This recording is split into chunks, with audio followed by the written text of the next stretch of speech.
What's up, people? How you doing, guys? Say. So it's by public demand. People were like, you know what? Ginimbilite Ritz. Guys, took far right. How many times have you heard that people would think? Aiwa, isusu vanotifarira shamwari. Vanonotifarira. But vane ma-mixed feelings kuti vana vashamwari machi amenwe papapo. So that's tangoti, guys, we have to sit down. You know what I mean? We have to sit down and so this program, guys, we're gonna call it raw conversation. Ma-conversations ari raw. Asina kana. Asina mapaper. Ma-conversation asina mapaper with Ritz and Ginimbilite. So guys, it's more like getting personal. You know what I mean? More from the videos because most of we realize good to my videos to amnonyanyona pa TikTok to 1 minute to my 2 minutes 30 seconds to my 30 seconds mama like kamba matu share muchitusa pa status. But right now we have decided to say you know what, we are going to sit down every week, me and my bestie, tichita maro conversations. Tichita maro conversation, guys. So welcome to Raw Conversations with Ginimbilite and Ritz. Special thanks to Zigo. Yeah. Yes, special Shout thanks to Zigo. So how we're going to start this conversation, so that you know the background. We want you guys, we are here so that you guys, you get personal with us. Personal.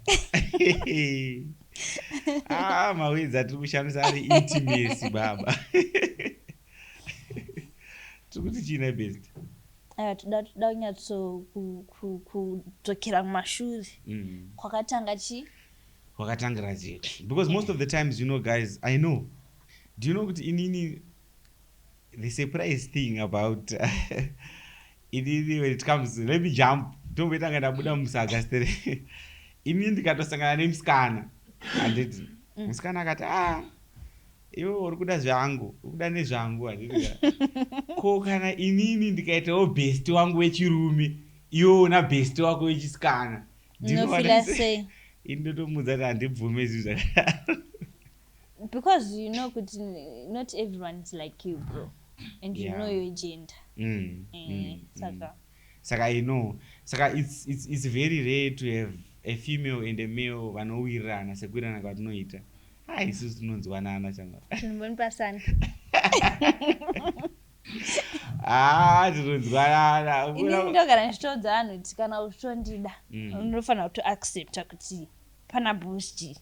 Ukatoda kundivhiringidza kuti hey boss ukandirarikara boss zvinani shamwari tinogara tiri masingo asi we are happy as friends. We are happy. Do you know kuti we are happy? Do you know kuti inini I'm not gonna go personal but iwe unonatsoziva vamwe vanhu vandaitoda vandakaluza nekuda kwako. Iwe unoda kubvunzawo nhasi pamberi pechaunga chese cheZimbabwe une vamwe vanhu vaidawo here wawakaluza nekuda kwangu. Varipo. Usati unge hawazivi. Usati wakuita unge hatisi mashamwara undizivise. No, I want ndanatsokupa an opportunity for people to really know. Aiwa vanhu izvo sezvawataura hazvinyatsonzwisisika because sometimes unoona tikumba kwako ndobva kuma10 manero. Saka imagine ndine boyfriend. Ndorimboti toda mbonogeza kwabosi. Kana sometimes yekuti unoona ngoti masikati tabva kudya sadza totongorara kana pasembeti. Saka kuvanhu vati iwe uda unogeza saka paunochinja anenge ari kupi. Vanhu vanenge angozvibvunza zvakangowanda. But inini we are just purely friends. We are purely friends. But can we say friends? Because I just think like this friendship yava on another level. Like I'm now like. But you have to tell people that you will introduce me to your family.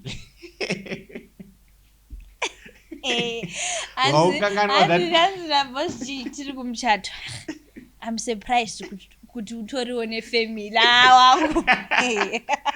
And you're like, ndini majokes akadaro. So guys, something special happened sometime in Marchant. In In April. April, 11 April. Something special happened in April, 11 April. Brother Ritz, yakachata kubulawayo, and I went there. Bro, I had a good time. I had a good time, bro. Like, you know what? Pane pangu pekuna to not sekutara kwawaita kwekuti you can really see kuti this is no longer friendship. Haisisi relationship kungofunga kuti atondibloka. Achatotaura nini. No, they are like, and the kind of welcome I got from your family. Chimboudza vanhu kuti bhudhu rangu akakuti chi.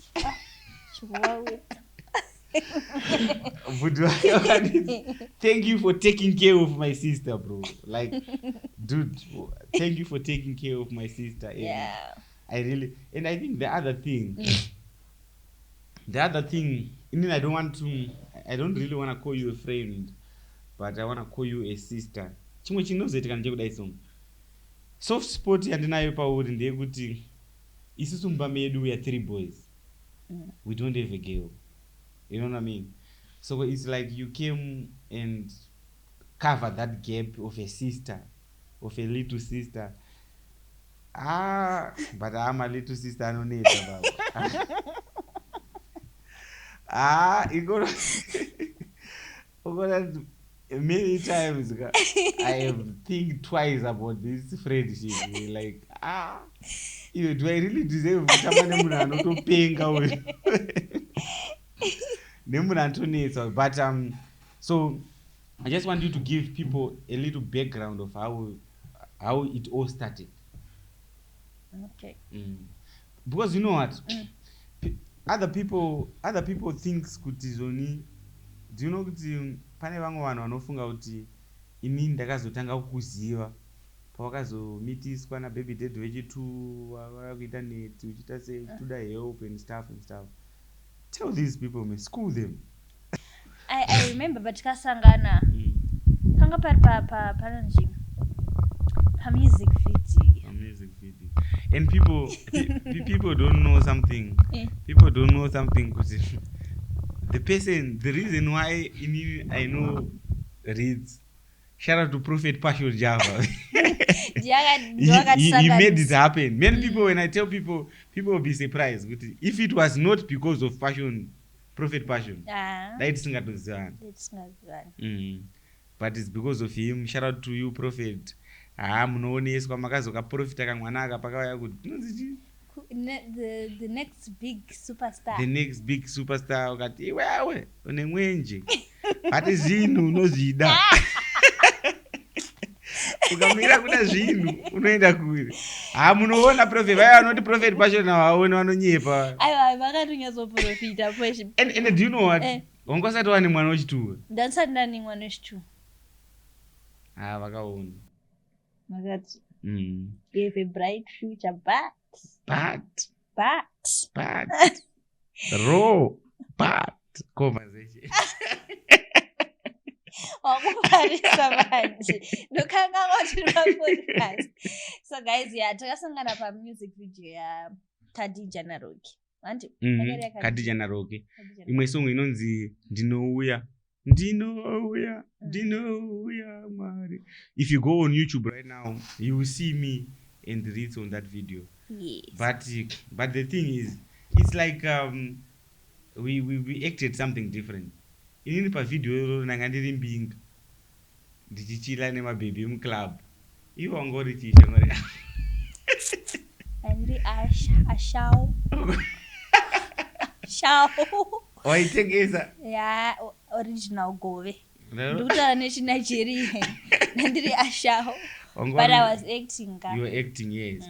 And we met and we just connected from there. Then we a good friend. Yeah, we met takazivana, but I just think kuti pakanyatso connecta because the vakazosha and ndakadzokera bed bridge. Pandikazodzoka. Pandikazogara manje. Ndo pandikaudza kuti I'm back in Harare. Ndogara chi? Ndinofanira vaudza. Tell them, bro. hapana kana chatinombonyepera vanhu vedu taigara kumaflats ekuglenora I was like ndaita sei ndadzoka nzuripi handiri pamaflats epaglenora I was like ndopanogara ndinotogarawo chii pamaflats epaglenora ndikatoti wangototi ndiri kutenga something pafatso pepe ndikatoti aiwa uya chi kumba ndo tonototi togara padhuze nepadhuze ndo friendship yedu paikanyatso and ipapo I really do you know kuti ndiri bachura but at that point I really felt like I belong to a family, bro. Every day ndabikira imwe beef so yainaka taishanda kunyama saka waishanda mubucha and stuff. Yeah, ndo pakanyatsokonecta friendship yedu zvekutodaro. That's when but takatomboita conversation yekutoti hazviiti for us kuti tidanane because tikadanana tizowirirana. Yeah, ipapo many people will be like many people vari surprised ipapo kuti hey saka imi mukurota musara mambodanana here. The only thing chakaitika ndechekuti you are not my type.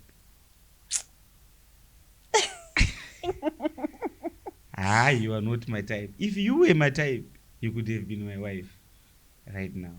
The second born one, they are. But I just know you either you're not my type, bro. Inandirambe because the type aifoswe munhu zamani. Inandirambe nini but ndikugotaura zvangu kuti and I think it's that sometimes when I think about it I thank myself for choosing the friendship part. Was greater because me and me too it's been 5 years. Yeah. We are getting into this our 6th year knowing each other and ukandibvunza right now kuti musikana wandakadana naye 5 years ago ndiani I don't know. I'm telling you I have no idea kuti ari kupi aita nezvei ndambodana ningi ndichiri kugara kwakati zvakatopera saka I feel like friendships ends. I feel like friendship doesn't end but relationship ends. Relationship sometimes unogona kutovengana munopedzera matovengana but when it comes to friendship it's forever, bro. Plus this children watanga accept that auri nherera ndiri nherera ngatichengetane una unotombonditsurawo sadai saka we look out for each other. Anotsura ngati isusu hatidi kuti tinyepere vanhu vavo. Ini naunditsura ini zindokutsiura uko. Ritz makile chinonditsura chii zera rako. Zera rako unonditsura chii. Nditsura chii. Izvo ndechikutsura zvidiki. Inini I'm like sometimes there are many times when I'll be talking and unotaura sababa vangu. Unongochita sababa vangu wangu sometimes.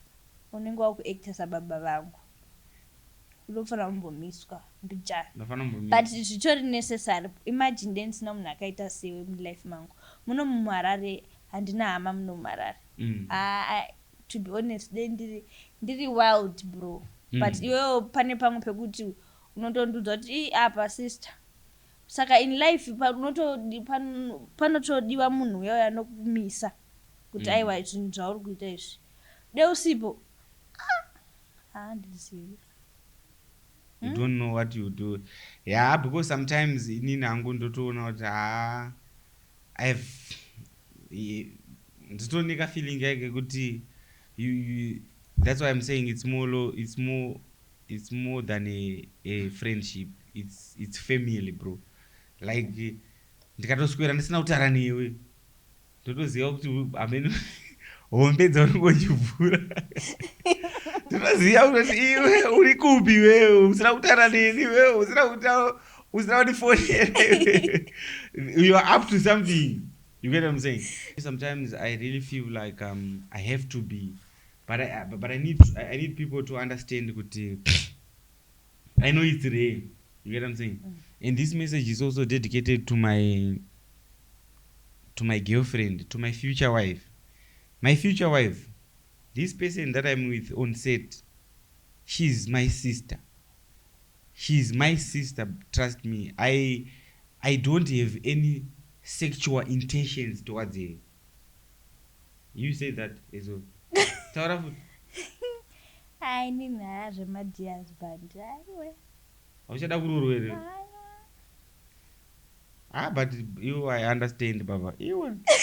Chiusa ingambotanga yakarohwa 2-0 yo. Inonzi. Iwe. Saka rohwa, saka chirohwa.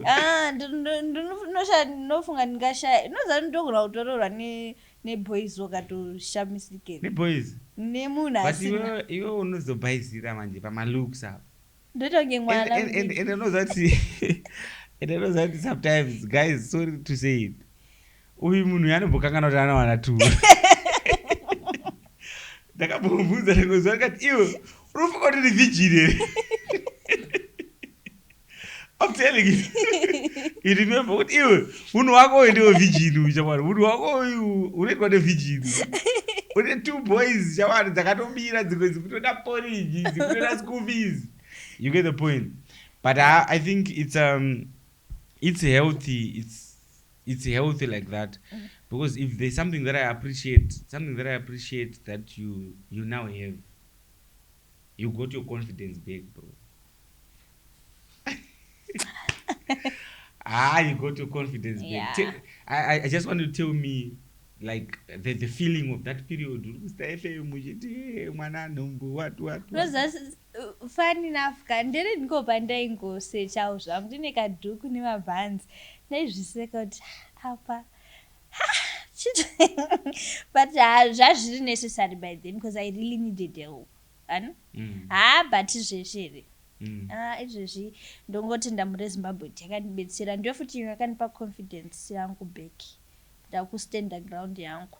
Ndo encourage mamwe masingle mothers kuti aiwa kuita usingle mother wasiwa nemurume akusi kupera kwenyika, ngona kutosimuka futi woita virgin sekudai. Munhu asingaziveka zviri kuti pana Ritz anosangana ndiri Michelle apa, ndikatomudza kuti ndiri virgin hazvirambi.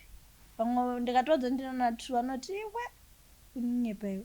Saka kuzvibata zvakanaka futi kana uri single mother zvibate zvakanaka. Kana kakusiya musiye. Vakawanda varume vakawanda kabhoji varume. Vakadzi vakawanda mo. Inini I represent. Inini knows that the way you are so proud of and the way you represent single mothers. Sometimes I feel jealous, bro. Like, can I also represent single fathers? Because they are there, bro. No one is speaking on behalf of what? My single fathers. No one is speaking on behalf of my single fathers. So, guys, that was our the first the first segment of our program, Raw Conversations with Ginimbilite and Ritz.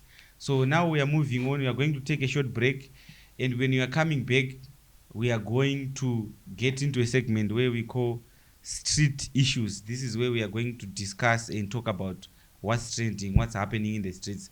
Thank you so much, guys. Don't forget to follow us. Don't forget to subscribe so that these conversations keeps coming. Thank you. Upenga hakuridzirwe bhero membero dzangu dzazove pedo muchandishambadza kunge zigo tichakudanai kumabiko. Welcome back, guys. It's your girl. Andina kuita iwe hauna kundipa kaka moment kangu kekuti ndizvi-introduce zvakanaka. Alright, chimboita. Welcome back, guys. It's your girl, it's McLeish, aka The Strawberry. Vari ndi muvenda ndi mukororo ndikomba bait bitch. Vari ndi 02. Vati ngumishal guy 1, nguritz guy 1, not guy 2. So guys, welcome back on this episode. Tichitaura nezvechi nezvema street issues. Zviri kupisa muma streets. Tobva tapa anonzi ma raw opinions. Because this is a raw conversations, bro. Unfiltered. Anditika. Yes. Tutomboda kutoti ukona podcast yatatanga tutomboda kutoti tichitopedza mapurisa anenge ari pagedhi.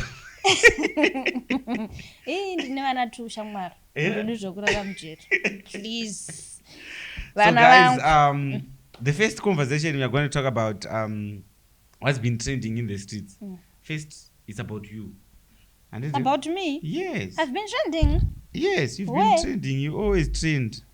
Whether to call them right or wrong or right reasons, I don't know. But I'm gonna I'm gonna read what you posted here on Facebook. Then we tell the people kuti vanoti chi, and we want to hear your honest opinion. Anditika? I want to hear your honest opinion. This is you, Ritz McLeish. Guys, my baby daddy wants me back, but I'm feeling like ndinenge ndisiri fair kwaari sezvo ndakazonoita umwe mwana with someone else. Do you think it's a good decision? You are my family and I need your advice. Okay. Let's talk about this post my best friend. Ini nangu, you didn't tell me. Ndakatozvionera pa Facebook saka ndikuda kutoona and chatoverengawo comment yangu yandakata sei yandakaisawo ipapo. Hey, kayo my family should tell me. Tomudzosere muteritori tongomu. Muteritori amusikuda munhu zamai manje. Unozashika. Ndachifamba masvitsa masingle mothers akati shamwari tichiri kubuda shamwari. Ukaenda anotimirira ndiani. And in for you to imagine, do you know what? Do you know today we've got his family as well, GJ Towers. Pane mamwe mashoko akambokudza uchibva kubulawa. Akati unofanira kuona vana turore vakadzi vari bho. Bozi tikaroora zvogona kutakura. I'm telling you, bro. Hey, because do you know what? As much as we might say, hey, best friend, blah blah blah blah blah. You get the point. You might get married. You. Zvokunoswera kwaJinimbi. Izvo zvinongo zvicha-naturally vela ndesingachatongoui. Not kuti ndesingacha. Auchatouye. Aiwa, alright, iri bho chamo. Iri bho. Angati movie tongona ngosiyana nazvo zvepodcast. Ukuti auchatouye. Aiwa, ndinoti ndenda kulimita kuuya kwandinochiita. Handesingacha. Kofishi zvayo. Unenge usingazandibikira. Ndokubikira nouya kakumba kwangu nabi. Usarorwewa kuidika. Saka chimbotiudzai best up. Maida kuti chia. And then I was just confused. And then ndandingori confused. Mukomana ati aiwa inini handina basa kuti wakanozoita chii. But I just think tese tinofanira kungopanana space. I'm there to help him. Yeah, I saw you last on your last podcast as well with Zico. That guy is talented. Very. And then chishuvo. I don't know what he's talented everywhere, but but chishuvo changu. My guy talented, Jack. Ndinoda kuti asimukire because kusimukira kwake is the betterment of your kid. But for now for now ndoda ngoti chingopusha maworks ngatipushe kana zviri kuti chadzokerana zvishangozviita kana but but in option I'm given an opportunity. All right, like guys, that was a question to everybody, and I'm gonna give my 2 cents, aren't I'm gonna give. Ini ndakatokomenda ipapo ndikati ukwane. Ndakatoti ukwane, unozati comment yangu ine 260 likes. Comment yangu yakanzi ukwane. Ini nangu I feel like as much as you got kids together, but kana zvakangoramba then zvinongoramba futi.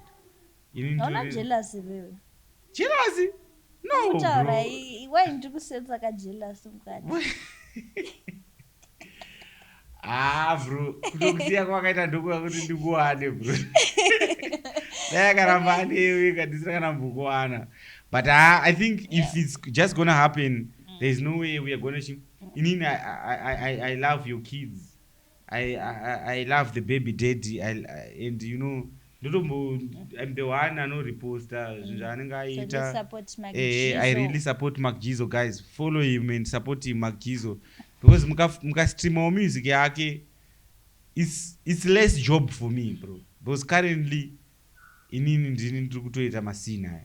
Saka mari katanga kuyo ku Spotify, maybe mfesa anozongoto month end my niki chimboona yo ka 50. Yeah. That's So it. moving on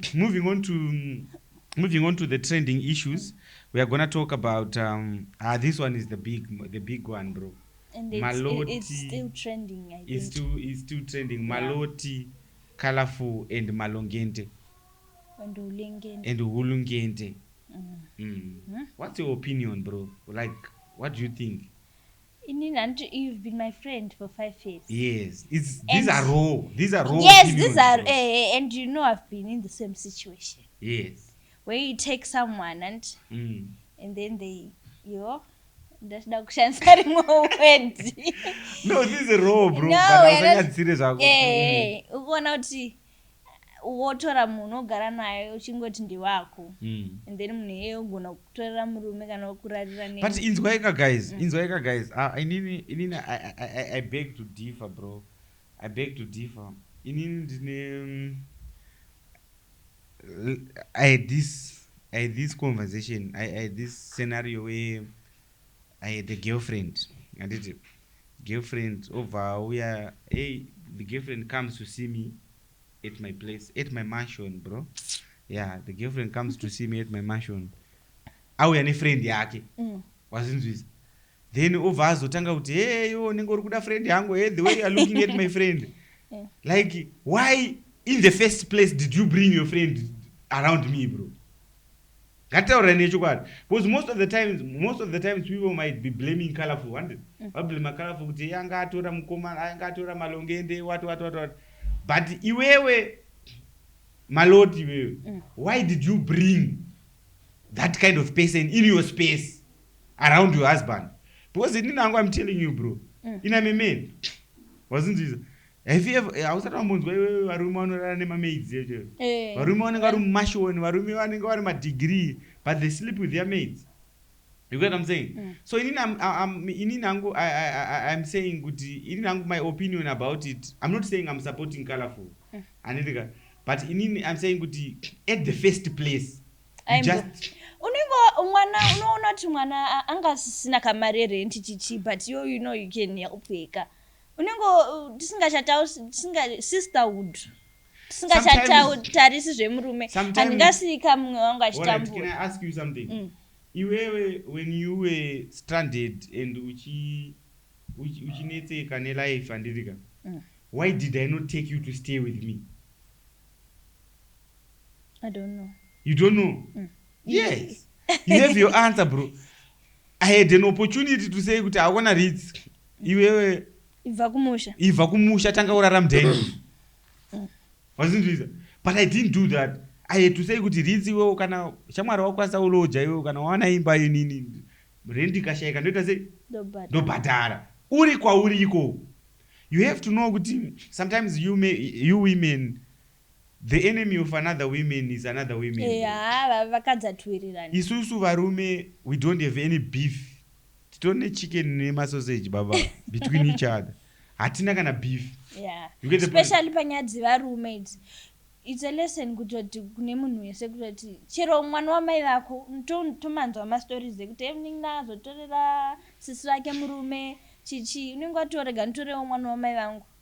But I just think kuti panyaya dzevarume idzi tinomboisa mafeelings paside kuti iwe neni tinozivana. One thing that I want to teach the people who are watching this podcast is women are experiential beings. You get the point? Iwewe, do you know kuti inini I had cases in my dating career as a bachelor. Pakuti, the more you tell your friend what your boyfriend or what your husband is doing to you, azontengera, mfesa wangu anogona bonde, mfesa wangu azondirowa 15 rounds, mfesa wangu azondita zakati, mfesa wangu azonda zakati. The female brain, this is psychology that I'm talking about. Psychologists who are watching this can testify. It's not like kuti munhu yana ngada kutorera murume wako kana shamwari yako ngada kutorera murume wako. But the moment you uri kumuudza zvinhu zvaasiri kuexperience iye.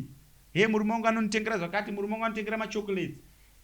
Iye, the moment yauri kumuudza nyaya iyoyo, she automatically, as a woman, the woman brain automatically puts herself in those shoes.